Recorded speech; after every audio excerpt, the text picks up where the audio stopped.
na talaga maitatanggi ang kapangyarihan ng social media. Marami ng mga buhay ang tuluyang nabago.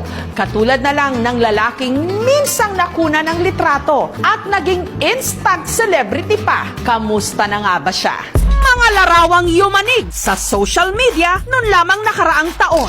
Stolen shots na literal dahil ninakaw daw ang puso ng sambayanan. Gwapo kasi at napakaamo ng mukha. Ang lalaki sa viral photo, unang natunton ng ating programa sa Mountain Province. Hello po. Hindi mo alam na sikat ka na sa social media? Ay, hindi po. Instant sikat! Nag-guest pa sa mga programa sa TV. Ito ang ilan sa kanila. Panoorin natin.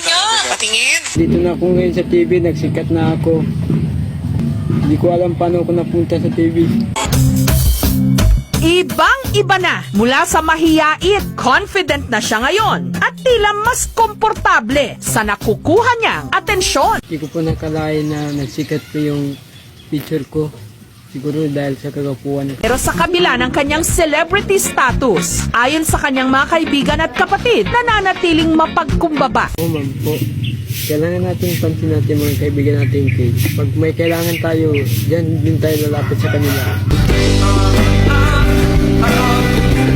Napakabilis na nga ngayon ang pagsikat. Madaling magpadala sa alapaap. At ginagamit ang kasikatan hindi lang para sa kanyang sarili at pamilya. Nananatiling nakatapak ang paa sa lupa. So what's up mga kaibigan? Kung sino ang gustong mag-vlog dyan, wag lang kayo mawala ng pag-asa. Kaya andito kami.